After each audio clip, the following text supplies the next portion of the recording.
Hello and welcome back to Just Another Football Podcast. Back for the second half of the pre-season predictions. We've got the top half coming at you today, or the teams that finished in the top half last season. Once more joined by George, Fergal, and Ali. Hello. And I think there's going to be some tension today because we're getting into the big stuff, the important stuff, including our own teams, which we'll come to in a bit. There's sure to be disagreements here. There's sure to be tension. I'm looking forward to it. It's all been getting excited now. One day to go until the start of the season. I know. Just can't. Yeah. 24 hours until we're all the optimism surrounding Arsenal and our excellent pre-season is evaporated as we lose at Crystal Palace, which is the most predictable thing in the world. I would say tested, but more optimistically. Well, we'll see, mate. We'll see. But without further ado, we'll get into it straight away. Waste no time. Yeah. Wolves finished 10th last season. Now, I think they're misleading, personally. I think when you look at their performance last season, they were 17th on expected points, which might come as a surprise to some people. Especially when they were actually, when you think about it, in theory, in the conversation for top four, at least, until late February. I think they could really struggle this season. And it surprised me because I thought that would be my rogue shout of the episode. And then I saw you guys' predictions and we've kind of all gone with it. And so I sort of feel a bit less out there saying it. It's good to see that the modern day fan can read stats and derive conclusions from them and see that the expected goals against was 60.3 and they actually conceded 43 goals and Jose Sa ended up saving the most goals in the division by a distance. And you see that and you say, if he does it again, that would be insane. Miracle, and you don't think it will happen again. Like, this level of performance is not going to be replicated another season. I have them 15th. Yeah, likewise. 15th for you three. Interesting. What did you go for? Okay. Yeah, I've got them 12, a little bit You have higher. a soft spot for them.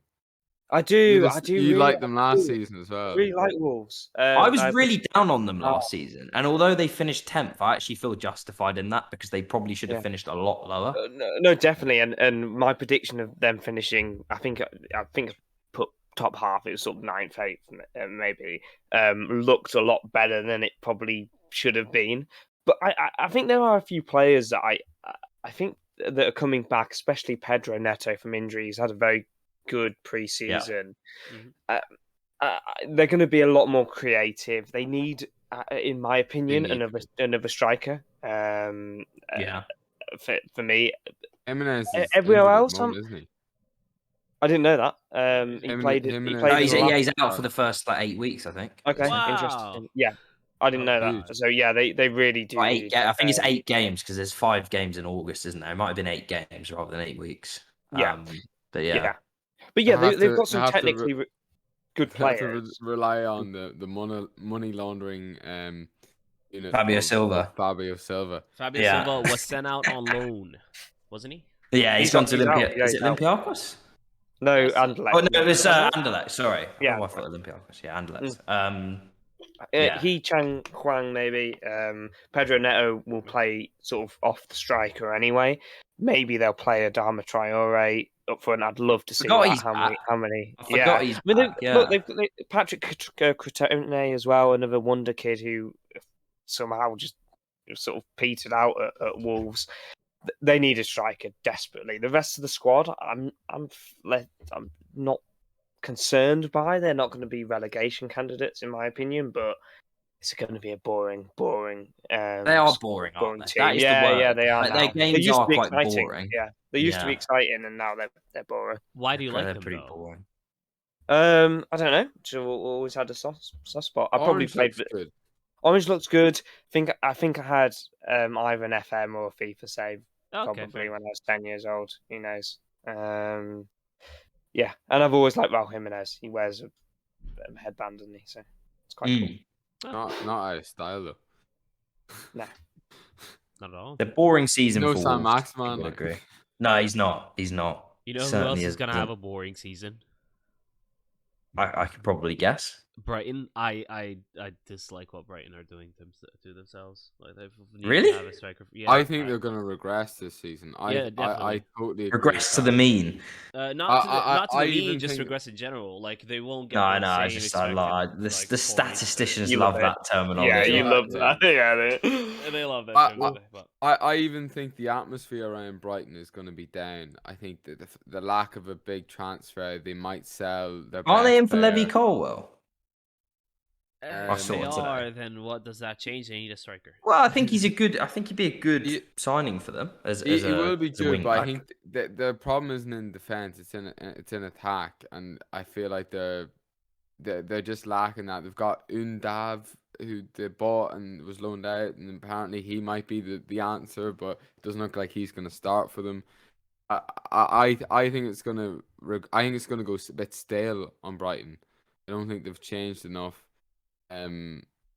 Yeah, I'm really not sure on them. The crowd were getting on them whenever they were doing well last season. I don't know why, but they were. What And game was it? and They there was drew loads. a game. They had loads of draws, and They I drew, think but they drew one and they were getting booed. And I remember Potter coming on Sky Sports afterwards and sort of like kicking off about it. and I think he was right to do that. But I think Yeah. there might be in for more of the same, and I think that might then just make a bit of it a negative atmosphere. I think they'll be well away from relegation, but I think it's gonna be just a Well, I bad predicted season, them. I boring predicted them to season get at best. relegated last season. Not this year, George. Don't raise Oh, your sorry. eyes. Wow. Oh yeah. No. No, I predicted them to get relegated last year and obviously Mm. got that horribly wrong. Yep. And so I'm not going to make the same mistake again. I've got them in 10th. I think they're a good team. I think Potter's a good manager. I get what you're saying. Like it is a bit, it's a bit meaty up front. There's not much there, but I still think they're well structured. I think they can compete with most teams, and I think across the season they'll do well. I think they're just a safe bet again. They're one of those mid-table teams. Yeah. You could swap a Yeah. few around, but I've got them 10th. Yeah, I suppose Ali first, and then I suppose I'll go with mine. 13th, nothing exciting. We'll be No. safe, but won't do well either. I've actually got them 8th. I think it's mainly because I've just fallen for for those hipsters that absolutely love Brighton. Wow. For some reason, I just think it's got to happen eventually. You know, they've always spoken about breaking into that area because they're so good with XG, and they'll eventually, get there. Law of averages or whatever it may be. Another phrase statisticians love to say, but yeah, I got them 8th. To be honest, I'm not very convinced with that pick. I just thought I'd be a little bit interesting and go with them as my wild shot. That's how you sell it to people. Yeah, I'm not yeah, that convinced with it. No, I I'm can't not really that argue convinced. it. I just thought I'd do it. It was probably one of those ones where I filled out the whole table, left 8th position, and had Brighton left. So just stuck them in there. Didn't bother sort of shifting all of the teams up to mess up with. What is it with the bees? Table. Brighton and Brentford and stats, you just end up Yeah, they love it. They forgetting love about it. them and go, Yeah. But is there space there? I'll Put just them in. put them in. Yeah, I actually quite like Danny Welbeck, and I think he'll do a lot better this year. I Let's think get some love for he's Danny. the one I really do like if he can stay fit again. One of those players, but he's a great manager. Graham Potter's a great manager, so I'd love to back him. I quite like him, so I'd like to see him maybe sort of move into a top 6, 7, 8 role soon.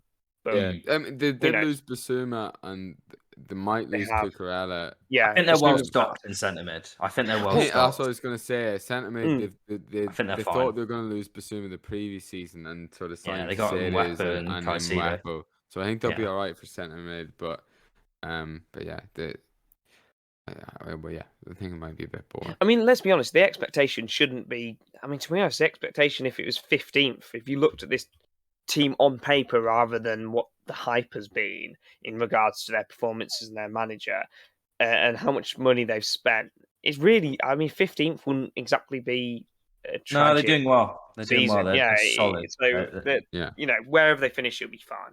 Well, it'd be interesting. I'd love to speak to a Brighton fan about it because the fact that they were booing them last season, or a portion of the fans were booing them last season, whenever they were on for their best ever finish and best ever points total, and all, all that sort of stuff. It'd be interesting if they're expecting to be going for top half, or are they happy to just get solid mid-table or not. Well, they've sold their 2 best players. If Cucurella goes, and that he was player of the season there's an last season. expectation, I'm sure, like that will happen eventually when you're a club of their size. But how does that alter your expectation then going into the season? And I mean, I would be surprised if they expected to finish higher than they did last season. I think that would be a great finish if they repeated that. I think they'll be inoffensive mid-table. Is I think what we probably can all say here. I don't think they'll be close to relegation. But yeah, it might be a bit boring, as Fergus said a couple of times. Leicester City. This is an interesting one, I think, because Leicester City are the only team in English football that haven't signed anyone. I believe they haven't made a single signing so far. Did it come out on what's the first Monday that they are in a bit of financial trouble? I think that much is clear. I think Brendan Rodgers comes out and says, well, us being in a little bit of trouble financially and not being able to spend doesn't mean that we're going to become targets as well, and was kind of dismissing the idea of selling Maddison, which will go eventually, I think. There's a clip that came out about he said they're not going to sell Maddison, but also he said that no chance of Fofana going, and then they played a clip of what he said about Chilwell, and he said exactly the same about Chilwell. Really hard ball. Interesting. Like, it was interesting because they asked him. It's different with Tielemans because of his contractual situation. He was very open with Tielemans. He's like, he might go, which I took as to mean he probably will go.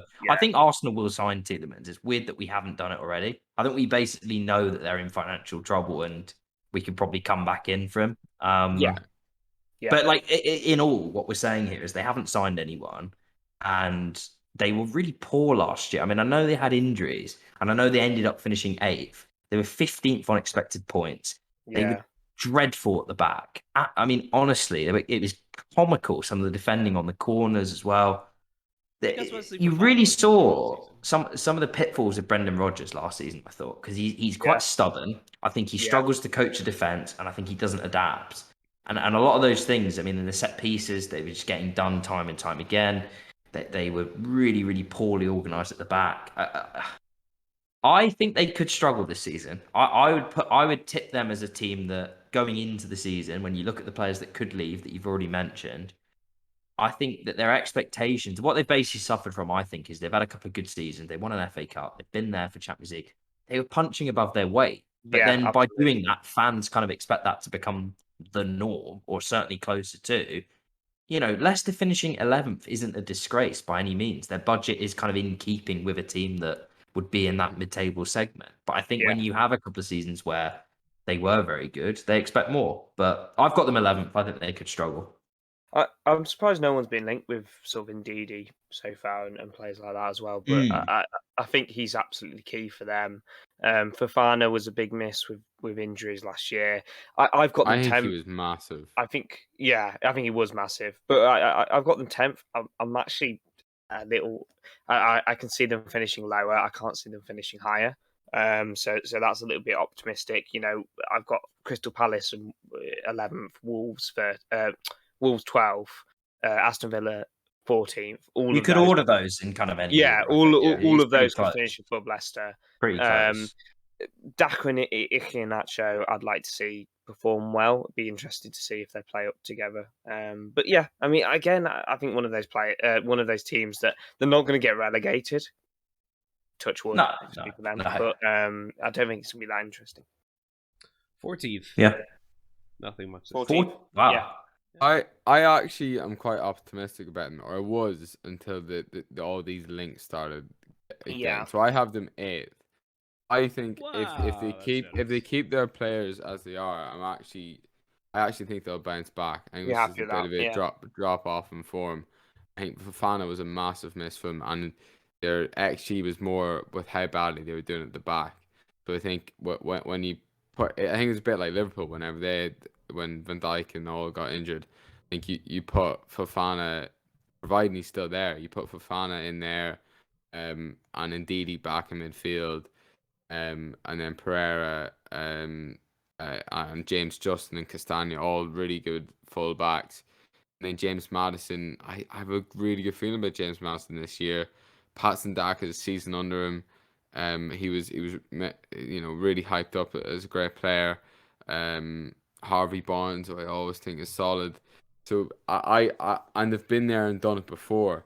So I think if as long as they avoid injuries and the big players don't go, or if they do go, they're able to replace them, then I think they'll be solid.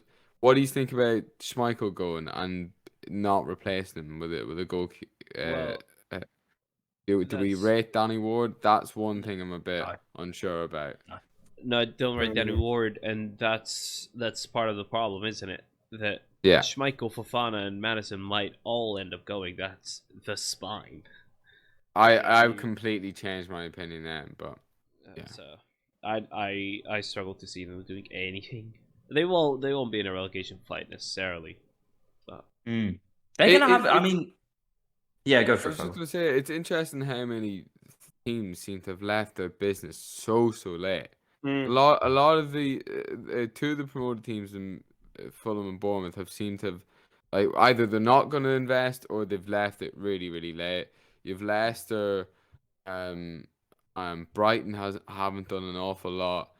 A lot of the big Chelsea for one, although we've done a lot of business, we needed to do a lot of business, and we're leaving a lot of it still To do quite late more. on. Yeah. Yeah. Yeah, it's just interesting. I wonder what the sort of cause of that is.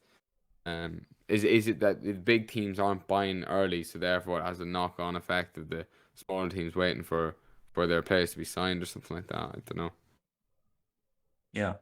Yeah, it is fascinating. Like Leicester seemingly need to sell to buy, and so like for example, us not buying Tielemans, and I don't know, like they're trying to get if they sell Fofana, they'll want to get significant money for him. I think because they need to I'd not love only buy a Chelsea to sign him, replacement, providing but he's all sorted with that injury. I think he yeah, will be terrific. He be a looks big mess for them. fantastic for them. It'd be a big miss. I think they'll struggle this season, Leicester. I think that's the sort of common consensus here. Is I don't think they're. I think their time of competing for the Champions League and European places. I think at this moment in time, I can't see it happening again. Why are you smiling, Harry? Why have you got that big grin? No, because I'm not actually, but I kind of remember sitting here last season and it was a more difficult sell, not specifically to you guys, but just in general. I was saying, look, Arsenal should be finishing above Leicester with the Yeah. resources we have.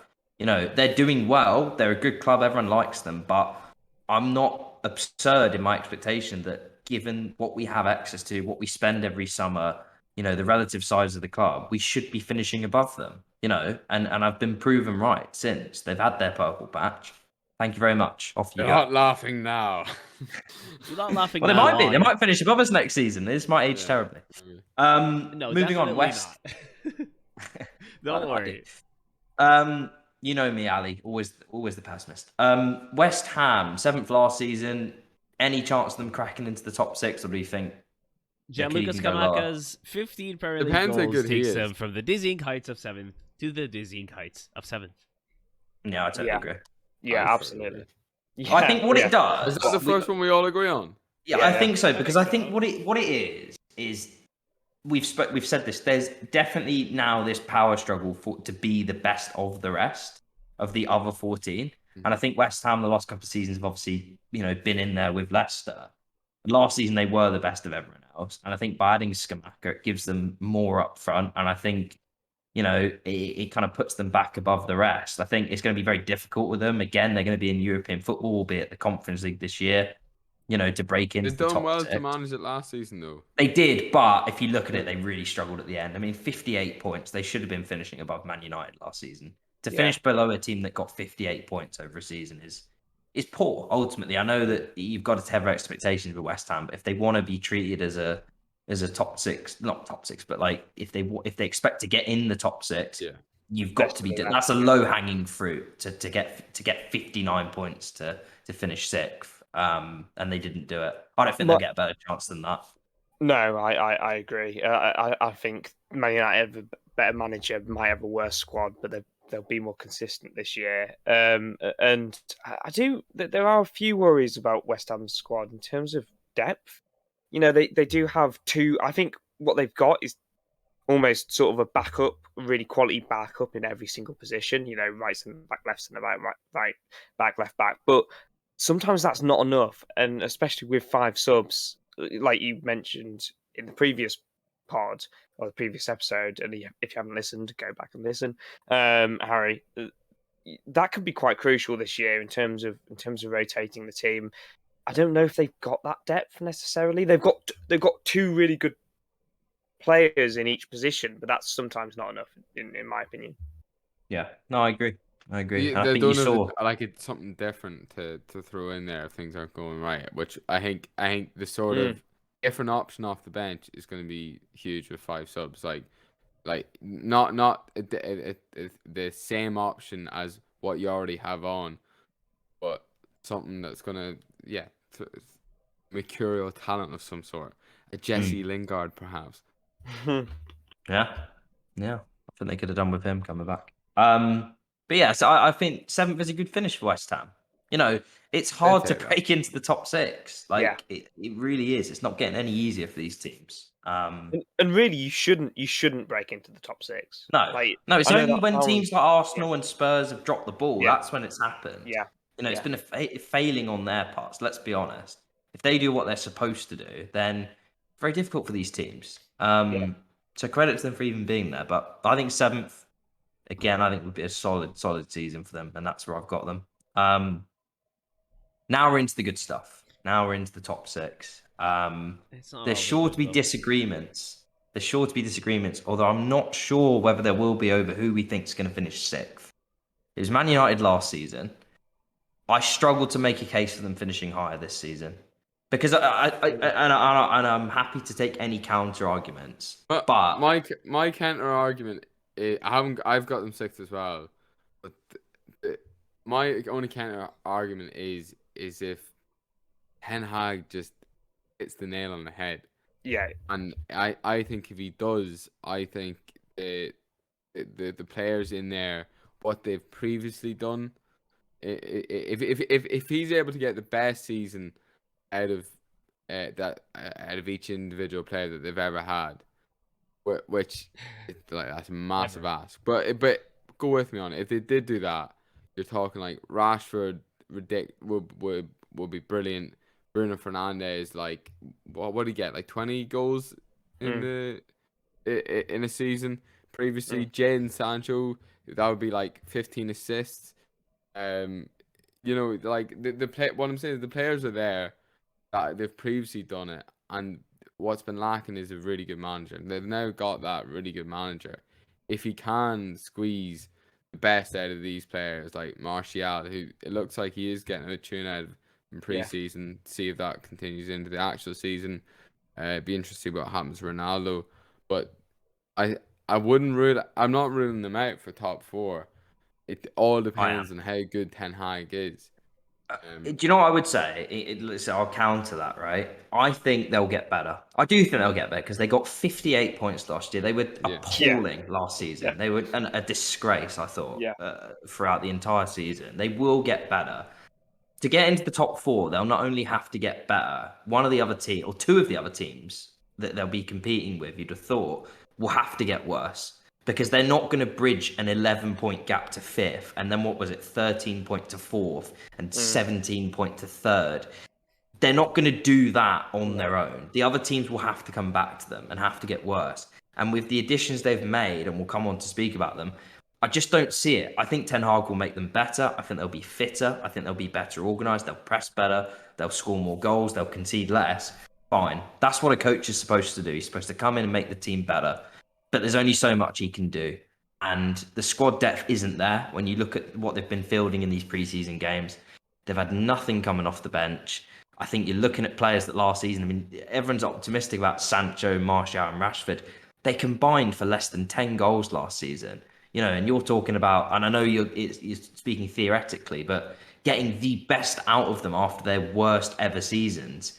It's not an easy ask. The expectations are big there as well. They're not going to be able to do what we did last season, for example, where we hit the reset button, expectations were lower, you blood a new squad, and you reset. Man United aren't going to be able to do that. There's too much scrutiny on them at all times. Expectations are always going to exceed what they're able to produce at a point like this. And the way I look at it is they will get better, but the other teams above them I'm expecting to get better as well. Yeah. So it's not getting any easier for them to bridge the gap. That's why I've got them in sixth. I think they'll significantly improve, and I do believe that Ten Hag will stick to his guns in terms of not. The worst thing that could happen to Man United if Ten Hag feels the pressure and then starts playing Ronaldo in a pressing team. That is the worst thing that could possibly happen to this team and Man United.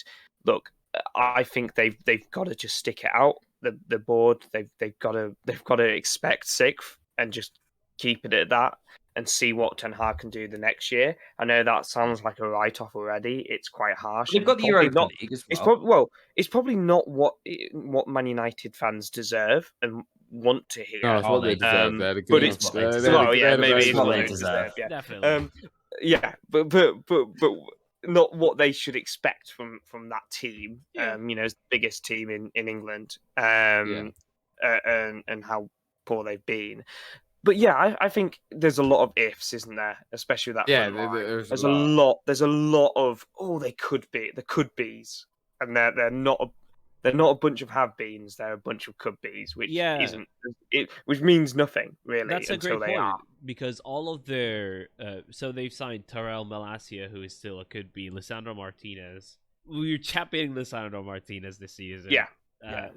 Let's go, Lisandro. Do well. Good luck. Even though he's Man United. Christian Eriksen, who's obviously their biggest signings. But all of their depth is players coming back from loan, youngsters coming back from loan, and promoted players. So apart from the starting 11s, they are all unproven. All of them. Yeah. So I think they'll finish 6th, quite some distance from West Ham just because the manager is better. And a long way away from 5th. They'll be like 6th in a isolated space of their own, not break into the top 4 at all season. And I don't know. I feel like they could close the gap, but and then one team. They probably will close the gap because they finished so far behind last season. 11 points is a significant amount. If you're Man United, you're probably looking to add 9 points, maybe finish mid-60s, 66, 67 points. That's not a disgraceful season, I think, especially when you're managing, the Europa League, and obviously we'll see how they do in that. And they probably will add players. We should stress the window's not shut yet. The De Jong saga is still ongoing, and so we are assessing their squad as it is, and it does look light, and I think they probably know that and will probably address it. I find it outrageous that they haven't got Ferdinand all of these years. Especially now. But it just the whole thing is terribly planned. Okay, they have a main target, and I'm sure they still want to get him, but they're now going to play, probably a significant amount of the August games now with McTominay and Fred in midfield again. And I just don't think that's good enough. They're so bad, and they just keep getting fielded. So I have them. I have them always. We had a more organised window, and it's not exactly been organised there. Go flying around on a private jet with papers on. And you got Barca pipping you to signings left, right, and centre. I saw a parody account today was tweeting that Barca had made a bid for Fafana. Yeah, had a few people going. It's like one of the Barca accounts. Hasn't had a shower in a month, and he's too busy throwing dinner parties and having these face-to-face meetings. But Man United 6th. I think for now. I just don't think.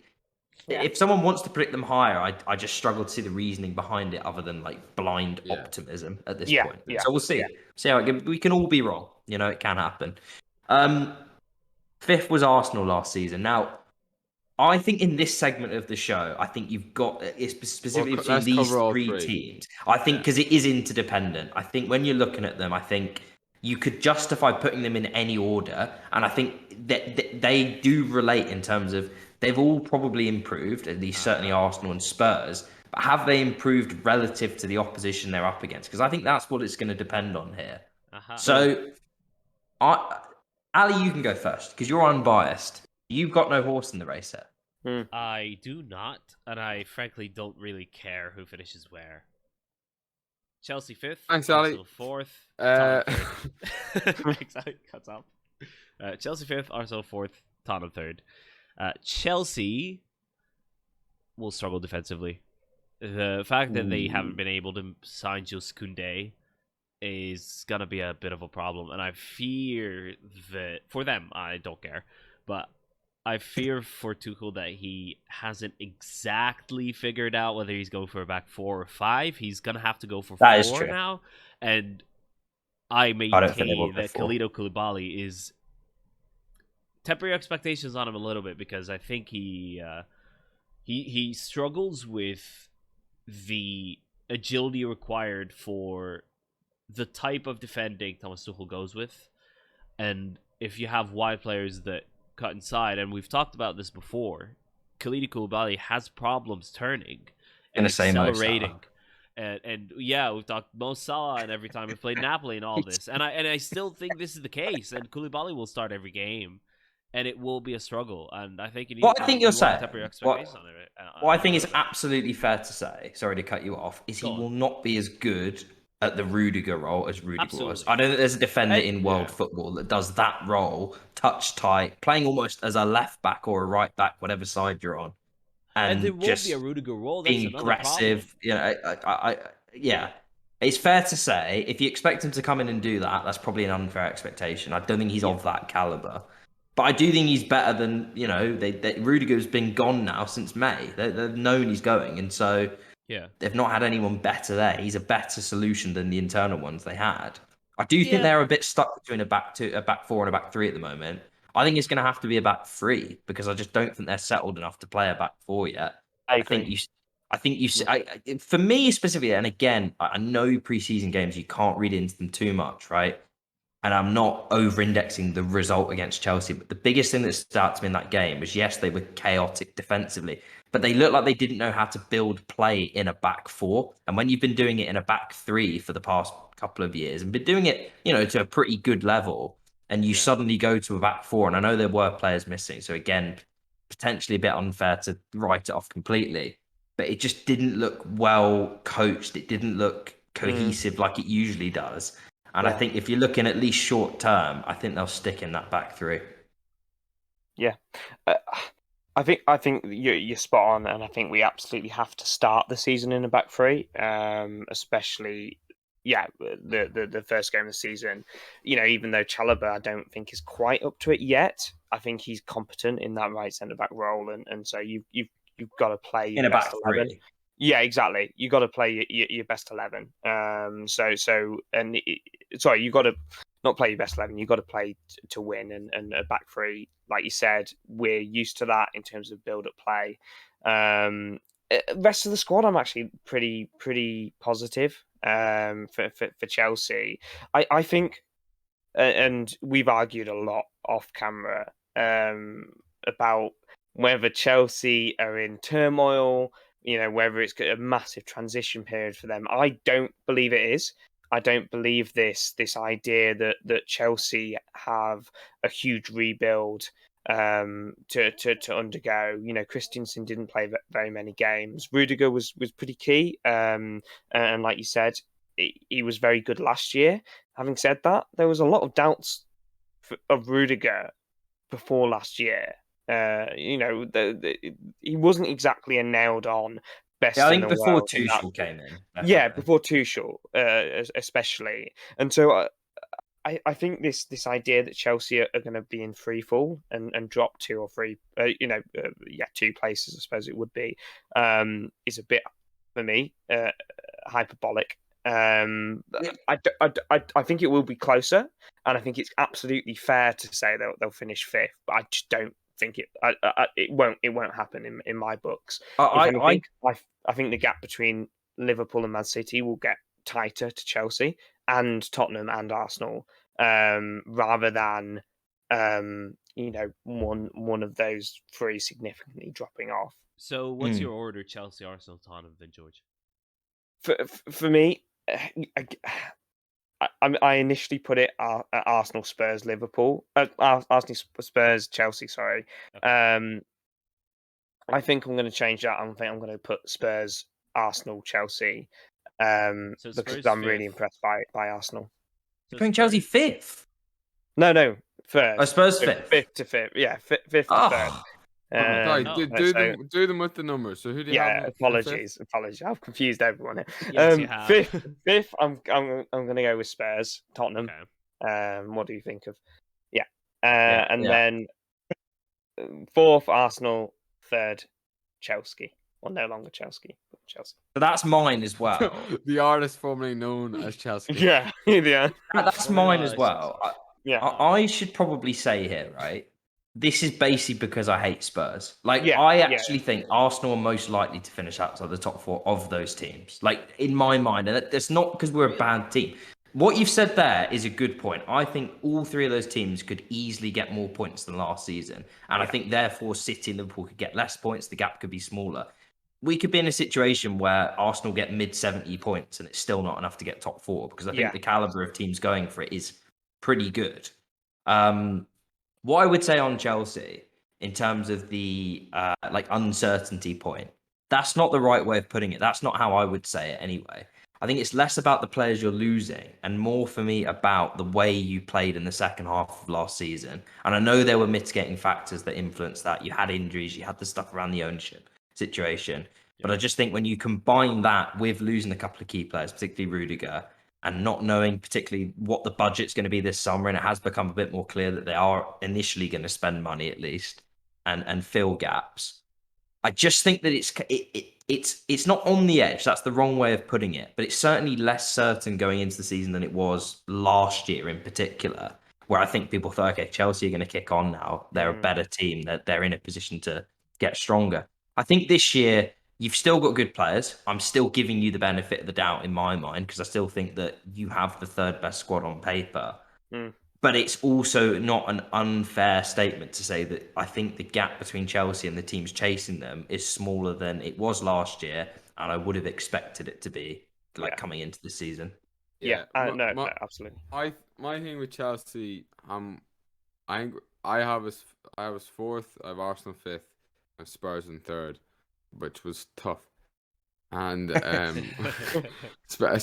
think that's is that a 10-point difference, 10 place difference from one? I had them 12th last season. Wow. Yeah. So To be honest, mate. 9 position jump there. My thing with Chelsea is I don't like the noise that's coming out of Chelsea. I don't think they're going to be pulling in the same direction. There's so many players. There's nearly half the squad that are eyeing up a move. Even the young players coming through, they're not like gunning to try and be the player at Chelsea. They're looking to go elsewhere. So like there's very few players that are like, I know my role, I know my position. Then on top of that, there's this. I'm pretty sure Tuchel will go with a 5, but I think it'll grow into the season where this uncertainty is it a 4, is it a 5? And I also feel like everybody knows to win the league we need to be playing a 4, and so it's when do we make that transition and when do we go for it, and that's going to be difficult to do. And also I think there's just like players that are just like the players get the best out of this team. I don't think it's this formation. But then I can't say that with certainty because I don't know who's going to be in the squad. It's just uncertainty is the word with just like who's going to be there, who's going to stay, who's going to have a key role. I think we'll have one of the best teams, as you said, one of the best squads, but it's just the atmosphere more than anything, and Chelsea have had these seasons before and we finished 10th. Yeah, Because that's the one that players immediately sprung to mind. And you didn't have the 10th best squad that year. You went and won the league the following season. You literally sandwiched 2 league titles with a season finishing 10th, which is the most bizarre thing.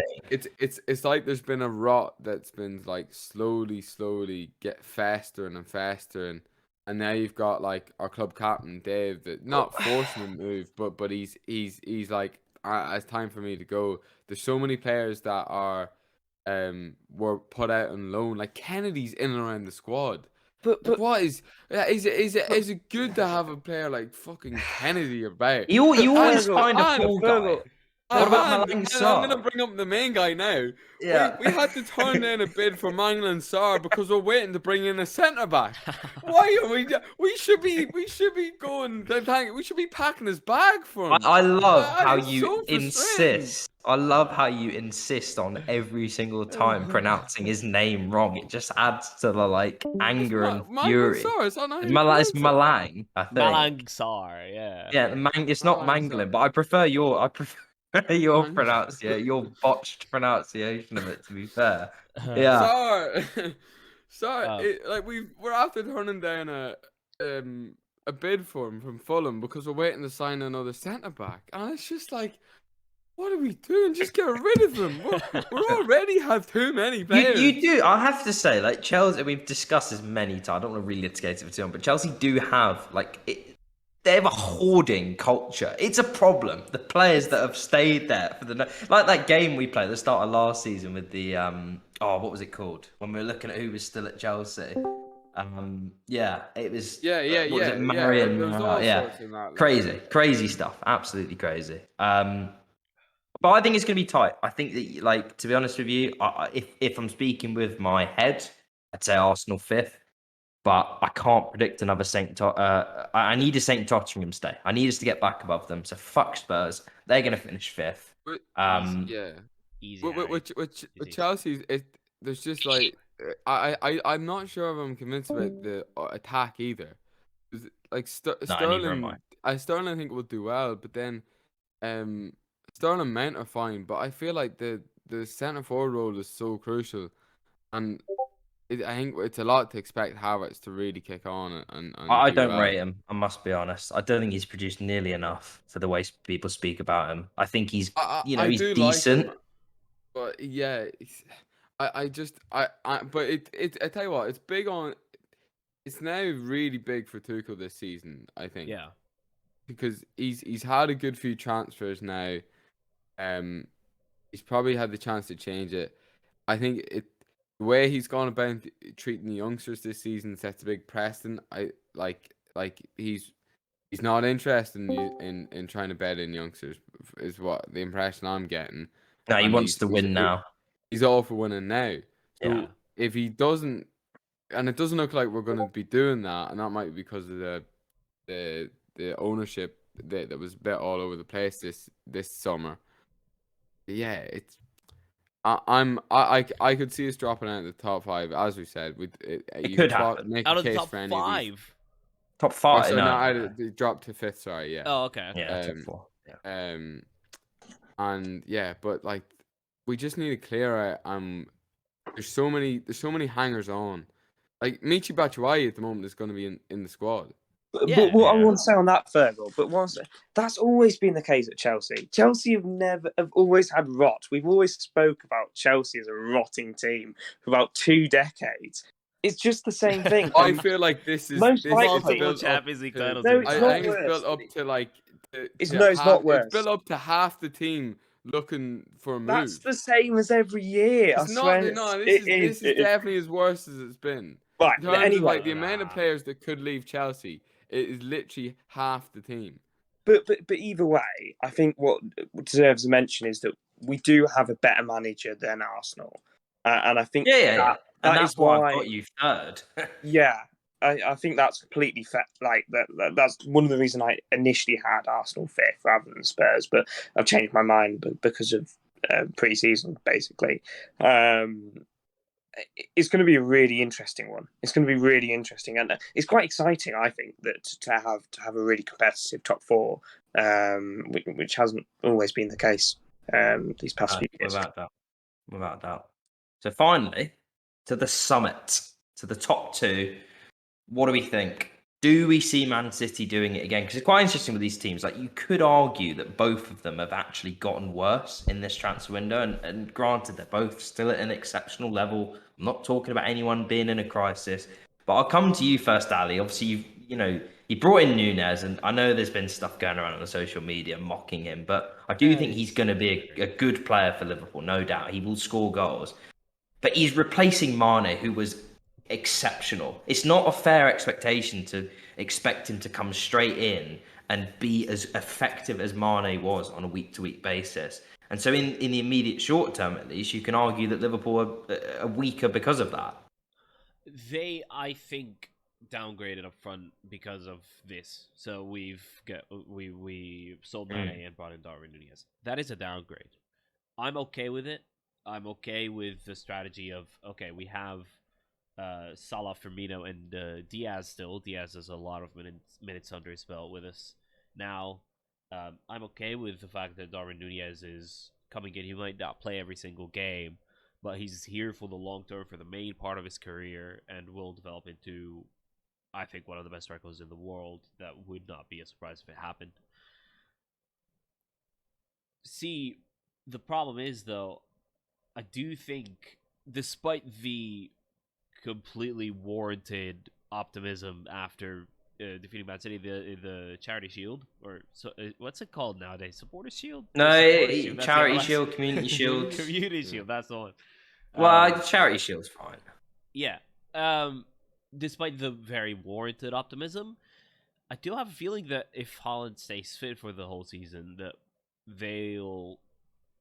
Not that we won't necessarily gain a similar number of points to last season, but Man City might actually jump up more, because in the games where they've struggled to finish or break teams down, they have a solidified striker who has scored 20 goals a season, every season at Dortmund. I was going to say, Man City are interesting, though, because obviously you said they have added Haaland, but they've lost some, good players there. Like, maybe not nailed on key components of their team. But let's be fair, the likes of Sterling, particularly Sterling, I would say, but also Jesus and Zinchenko, very, very useful players for them in different ways. And I think the one thing that stood out to me watching that Charity Shield game where they fielded Mahrez and Grealish as the wingers is they seem to lack kind of genuine pace out there. In terms of getting rid of Jesus, getting rid of Sterling, they lack kind of runners. And I know they don't play much against teams that will press them high and leave space for them to run in behind. Yeah. It's more about breaking a deep block. But I don't know, like, it sort of just stood out to me as maybe a potential weakness. And it's just difficult to assess where Man City are at because they are so exceptional. They are a fantastic team. They, have elite technicians all over the pitch. But I think Alvarez they've let some good players leave. Really good. Alvarez going to turn out really well. But I think he already looks like he's going to hit the ground running, and I think I wonder will he actually end up having a better season than Haaland, especially first half of the season.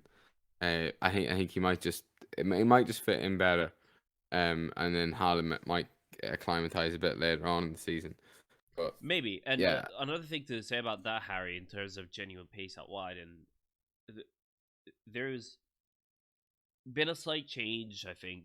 And I think it's a slightly deliberate one. And they might lose Bernardo Silva to Barcelona, but that's another story. If they do, that's huge. That's huge. If they do. But rather than having, they used to... All they need is Chelsea to come in for him, and then he's gone. And he's gone. I shut up about giving off that Chelsea if we signed Bernardo Silva. Absolute short king. Absolute short king. If they used to do this 4-2-4 thing, so they have two up front, one of the midfielders, and then another false nine, and the two of them would be up front, kind of distracting the center backs into dragging down their defensive line, and then you'd have the pace out wide as runners making those kind of diagonal runs. And you saw Gabriel Jesus in central areas a lot of the time, Sterling in central areas a lot of the time. And I think what the shift now this year is focusing more on a focal point in the middle, because teams have started to kind of figure that out, and being instructed to the center backs, make sure you don't get fooled by the positioning of those two false nines. Make sure you have your your defensive line as disciplined as possible and don't be fooled by this. But that's one player versus two in the middle, so it will be an interesting dynamic. I feel like he might start with actually Haaland and Julian Alvarez as two strikers, like maybe one playing off the other, maybe one being a little bit deeper than Big the man, other. little man, 4-4, Big man, little fucking man. 2. Yeah, Mm. yeah. Imagine Man City did that. If you lumping it up, yeah, they'll be Lumping it up. yeah. Haaland looks it on. Fantastic Julian Alvarez goes through. midfield. Yeah. But no, it's gonna be a fascinating thing for Man City to watch. Actually, I feel like I know generally what Liverpool are gonna do. I was hoping Firmino and Nunez start together. It doesn't look like that will happen. It's either one or the other. I feel like Nunez is gonna get actually more of the minutes, but I was hoping for a 4-2-3-1 where Firmino's behind Nunez. That would have been nice. Is there a world in which you could see him playing anywhere other than centre forward, Nunes? Do you think you could play one of those like forward positions? Because the other thing I sort of was on my mind is I think Luis Diaz needs to be scoring more goals, contributing more than he has to this point. I think he's been impressive. I think he's been bright. But when you've lost someone like Mane and that is 20 goals, Nunes needs to contribute. But I think Diaz needs to contribute as well. And I think he's a great player. I think he will get better. But at this point, I think, he needs to kick on. And if you're talking about a team going for the league, you need to judge players, accordingly. I do see a world where Nunez starts on the left, let's say, sometimes, because he has done it with Benfica. Yeah. So you might have a scenario where Jota plays up front, Nunez plays on the left, or Jota plays on the left. I forgot about Jota, actually. He's been injured, hasn't he? He has been injured, and I think he's kind of been demoted in the hierarchy as a... Yeah, well, that happened sort of the end of last season, didn't it? When I started slagging him off, and then they listened to me and stopped playing him. I think Elliot will have a good season again. I think they'll need him to. So that was the other thing I was going to... Sorry, George, to cut you off. No, yeah. Liverpool looks short in midfield to me. And it's nothing new, I think, that... We like that on this podcast, though, Harry. Yeah, we do like short, but I meant in numbers, not in height. Now, granted, people like Oxlade-Chamberlain doesn't play much, but he's out for a long period of time now. So that's one less. Morton's gone out on loan again, well down the pecking order. But, I saw the numbers today. I mean, you've got Henderson, Thiago, Fabinho, which arguably the starting three. And then you've got Keita, Milner, and some guy that I honestly can say I've never heard of. I can't even remember how his name was pronounced. It began with B. You might know what I'm talking about. I don't know what. I don't know who he was. Bajcetic, he's a 17-year-old. He's not going to be a first. That was it. Yeah, he's not going to be a first seed, but I hope he stays for the long term because he seems. I don't know if people were putting him in there as a joke. Yeah. Nah. Yeah, Harvey Elliott's in that three or in. And he was the other one. Harvey Elliott was the other one. So he still has Curtis Jones. Carvalho can play there. He's injured though, isn't he, Curtis Jones? Is he? I don't know. I thought he was injured. Sorry. Yeah, again, completely forgot. Liverpool Twitter like to complain about your midfield problems. I think they maybe feel a bit more strongly about it than you do. Well, I feel like they are right to in some. Jordan Henderson is overhated, but I do feel like we have a shortage in the number 6. I would like back up to Fabinho. Jordan Henderson is not a 6. Jordan Henderson is. I wouldn't also just say a shortage. Yeah, I wouldn't just say a shortage as well. I think there's a lack of quality in terms of Curtis Jones. In the bench player department. That's a better way of putting it, George, to be honest, in terms of what I'm saying. Shortage of quality. I think shortage of quality, and compared to obviously Man City, I know they've got less squad depth this year, but they do have some fantastic backups, and they're a really superb team. The only reason I've put Man City over Liverpool, for me, is the manager. I think Pep Guardiola is the best manager in the world. I think he's much better than Klopp over a league season.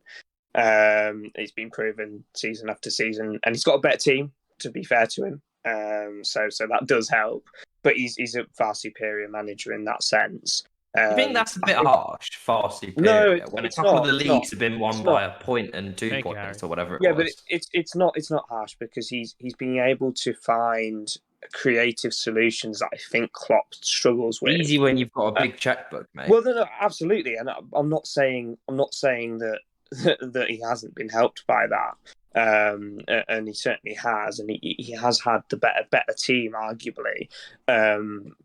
But he's won how many Premier Leagues now out of the No, last he's got, yeah, 4 or 4 of the 5? last 5. Yeah, But 4 out of the last 5. I mean, it's pretty if insane. you And on top of that, I think both teams have regressed pretty significantly, and I think it won't be 90 points. I reckon it actually might be 80 points for both of them this year, which is my bold take of the year. Because I think that the Premier League has increased in quality pretty significantly. We don't have a Norwich. I like that And we'll take. I see. have to say that's tempting because as well, like it's going to be a big adjustment, especially for Man City to play with a striker like Haaland. I still don't believe that Guardiola asked for Haaland either. So wouldn't think he did. That is true. I can imagine him being like, "Oh, Alvarez, we'll fit him in and we'll make him work, and then he'll be the main striker eventually." And they've gone Haaland. He's gone. Okay, we'll give him a go. Okay. I also find it amazing how like Haaland and Nunez both of a similar age, similar playing style, and then the same fucking haircut as well. Like it's colours. amazing how similar they are. Like just being thrown together to pit against each other for the Premier League title. But It's Haaland weird is just better than how Nunez, similar it is. Both signings. Yeah. Mm. But just to place on record, completely disagree with the fact that Pep is a far superior manager than Klopp. I would accept that he is I would accept that take. Disagree with it and say Klopp is better, just better at producing talent. Yeah, but that's a separate. And that's a separate doing debate. more. Yeah, it is. But Doing more with less less isn't what George is saying is he's won more. He's been more successful in a league format. But it's cost a lot more. Also, Meadows to in suggest the that table. Liverpool have less, yes, They do. It is less, but it's It's not. It's isn't. really not. It isn't, and I will direct you to the cost per point video of James Alcott and the graphs on this stuff. Is it net spend though? That because there's a big thing with Liverpool is like a lot of their spending gets offset by that Coutinho setup, which that hasn't much to do with Klopp, like. Well, they got though. quite lucky that Barca are pretty stupid, basically, and That's what I mean. Like, it's the fact that they're able to offset like the fact that they're able to spend big is because they've sold big, but that's not much to do with Klopp. No, I suppose that's my point. Yeah. But I don't agree that he's far inferior because I think that No. a couple of the league seasons have been close. I think he has worked with less. And I think that the mere fact that it's even been competitive, you have to accredit him with. But what I will say is Pep has, produced. He's won 4 out of 5 league titles. You can't argue with that. Yeah, definitely. As much as you might want to caveat it with, he spent this and he's done this, he's done that. Like, fine. No denying But he's one of the best. I think he's the other thing about Pep is said it like especially last season when we thought that we kind of written them off at times. Like he signs players that or like in terms of like the whole strikerless thing. I think a lot more managers would have been pining for like a proper striker to make their team work, and he's like no, and actually end up like some of the best football and the most dominant football was played without one when he actually had to solve a problem, even though he'd been given basically everything that he wanted to. But but also I also feel like Man City have struggled for a proper left back for a long time. And I think they're only going to struggle he's just more. made João Cancelo into so much more than a normal left back, but it was out of a problem that he had to solve again. I think that's where they'll struggle this examples season. of that. I think they might struggle there this season with just Cancelo. If they don't get Cucurella, I think they could struggle. But you're right, he found a creative solution. So are we all agreed Man City 1, Liverpool 2? Anyone? Yeah, I would say so, unfortunately. Do you not back your boys? No, that's a shame. It's not that I don't back my boys. It's just that I think we have downgraded up Yeah, front. say it how it is. No, I mean, I wouldn't be surprised if we won the league. It's a pure prediction based on our transfer business and their transfer business. So do you think Pep's going to be superior this year then Ali overall? Again. Again. That's a question for another time. I don't think. I Yeah, think let's so. not open that Regardless can of of- worms because we're coming to the end. We've opened it already. We're trying to close it. And yeah, let's close it, George. Let's not Let's close it dig it firm. back open. Yeah. Close it. We'll come to it another time. And on that note, I think we'll finish there. So the full predictions are in. They'll be up on the Just Another Football Podcast football Twitter page as well, in full. Have the graphics on there. JF_pod. For the rest of the season, so you can all have a good laugh. Yeah. Yeah. You can have a laugh at the Yeah. pictures, which will hopefully be better than the last ones we used as But well. what I always say with people that have a laugh or poke fun at a prediction, I want to see yours. Yeah. If you're having a poke at mine, I want to see yours. See how smart you are. So Absolutely. get your own predictions in underneath our 100%. tweet. But See, and we can see who's the better predictor. If you can seriously, beat guys. the shortest podcast On going. the internet. Yeah, the shortest internet podcast on the internet. Shortest football podcast on the internet. Thank you very much, guys. Thank you for joining me. And I hope you've all enjoyed listening. And we'll catch you all on the next one. Cheers.